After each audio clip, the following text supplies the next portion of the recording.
Basically, cervical cancer is a cancer of the cervical part, cervix part.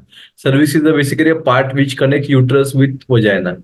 The it is called entry gate of the of the uterus.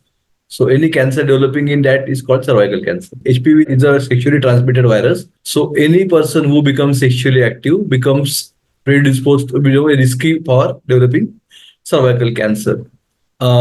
Even if you have multiple partners, poor hygiene, it increases risk of developing cervical cancer.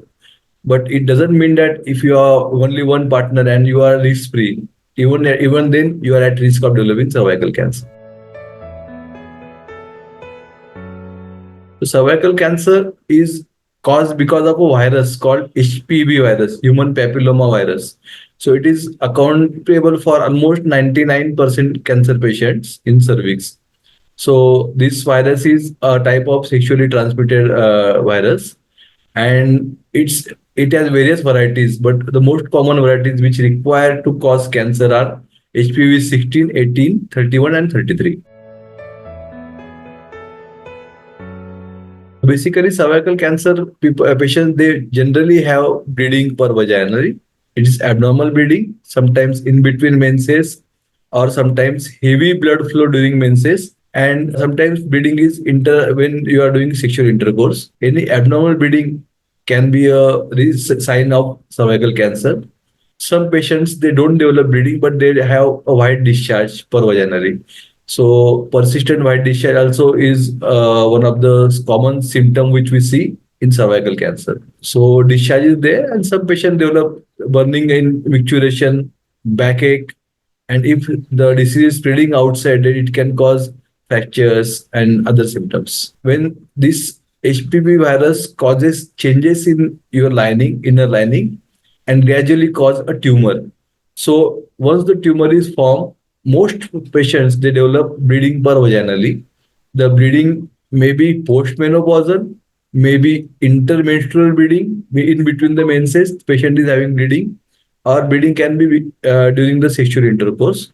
So any abnormal per vaginal bleeding should raise a suspicion that it can be a cervical cancer. Around 10% patients, they don't develop bleeding. They have different signs such as persistent white discharge per vaginally.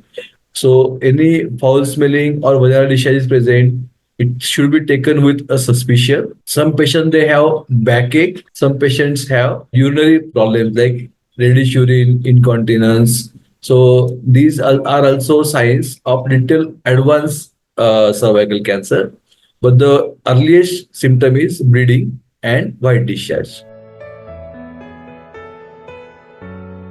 Once bleeding is there, the internal examination become most important. It's called per vaginal examination and per speculum examination. There you will be able to see growth. Cervix has two parts. Outer part is called ectocervix and inner part is endocervix. So ectocervix, you can easily identify some growth is there, which is friable, and if you touch, it bleeds. So any growth which bleeds on touch can be a sign of can be a symptom of cervical cancer. Endocervix tumor, they don't have this clinical valuable lump. So when these persistent bleeding patients are there, the examination becomes first and most important symptom. When then to confirm the thing, you have to do biopsy of ectocervix if growth is present, and if growth is not present, then you can just do a curettage of uterus and endocervix parts separately. So to identify where the tumor is. So it is for diagnosis. When you are diagnosed the tumor, you have to stage it by doing some scans like CT scan or MRI scan. We prefer MRI scan because it gives a very clear idea whether it is operable or not, whether it is involving surrounding organs or not. So for staging, MRI becomes very important. MRI of the pelvis and abdomen, which gives a very good clue. And if you are finding something suspicious in upper abdomen or elsewhere, you can do a PET scan to identify whether it is spread to lymph nodes or spread to lung or other organs. So for staging, biopsies and very important thing. Second is scanning in the form of MRI scan and PET scan. Most important is your examination for vaginal examination, and second thing is your MRI findings. So if the disease is restricted to cervix and not involving surrounding organs, what we call as parametrium or bladder or rectum. So restricted stage 1A or 1B disease, you can operate surgically. The radical hysterectomy, which is called as Worthen's hysterectomy, is a gold standard here, where we remove the cervix along with good margin, and we remove the lymph nodes which cervix drains into. So for complete staging, the tumor and lymph nodes both are important. Very few patients which want to preserve uterus, we can do radical trachelectomy. Here, you remove the cervix part along with the parametrium, the lymph nodes, but you preserve the uterus part, and then you join the uterus to vagina again. Is called radical trachelectomy. So it is a fertility preserving surgery in people who want to preserve fertility. But the gold standard is radical hysterectomy with bilateral pelvic lymph node dissection in stage 1A and stage 1B patients. Generally, this stage can also be cured with radiation therapy plus chemotherapy, where you give 5 weeks course of radiation therapy and weekly chemotherapy for 5 weeks. So these are external kind of radiation therapy, and then you can give a boost of internal radiation therapy called brachytherapy, 2 or 3 cycles for stage 1 and stage 1B. They are equally curative if you compare to surgery. But since they have some other side effects like burning micturition and reddish urine sometimes, so that's why surgery is preferable in stage 1A and stage 1B patients. Stage 2 onwards, the treatment is stage 2, stage 3, local disease. You can treat with radiation therapy plus chemotherapy radically. Once it becomes stage 4, where it is spread to the liver or lung or bone or any other organs, where cure is not possible, so they are treated with palliative form of chemotherapy. So these are the main treatments. Initially, many people used to do surgery laparoscopically also or robotically also. But nowadays, clear-cut guidelines are there that if you do surgery laparoscopically, you have very high chances of recurrence. That's why open surgery is advisable in stage 1A and stage 1B cervical cancer. Where you preserve uterus but you remove cervix.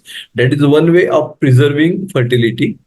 Second is when patient is planned for radical radiation therapy, then sometimes you have to do ovarian transposition, because when you are giving radiation in that local area, the ovaries will also be affected and they will be non-functional.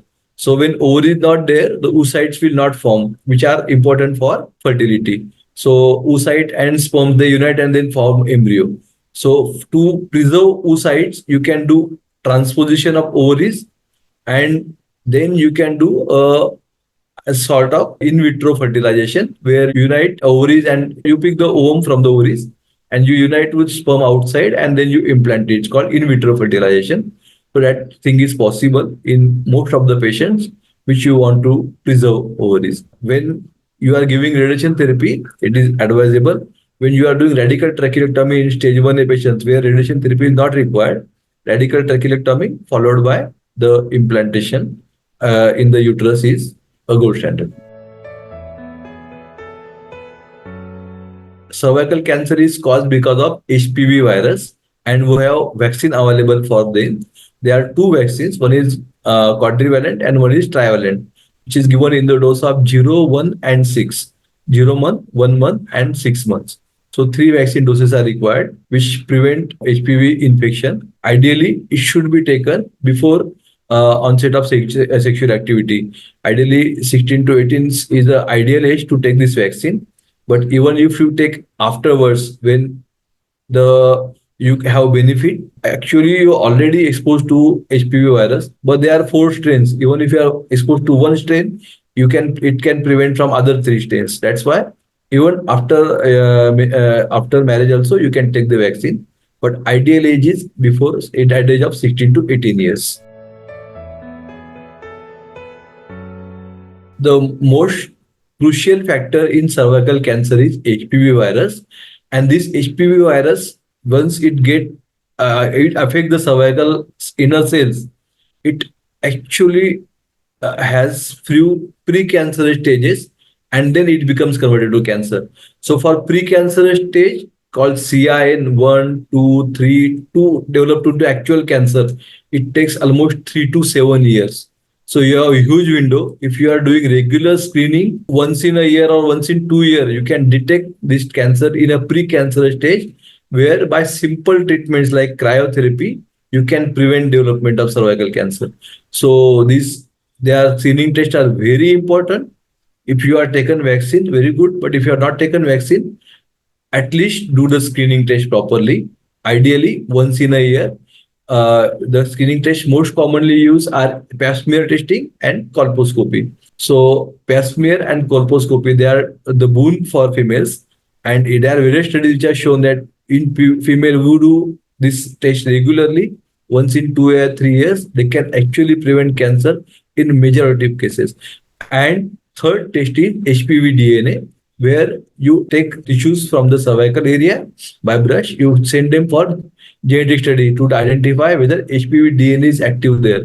If DNA is there, it means the HPV virus is active there. So if DNA is negative, you are assured that you will not develop cervical cancer for next 3 to 5 years. So once in 3 years also you can do this HPV DNA testing. Otherwise, the standard and low cost model is HPV is to do the colposcopy and pap smear testing once in a year. After 25 years of age, should be done once in a year or once in 2 years at least.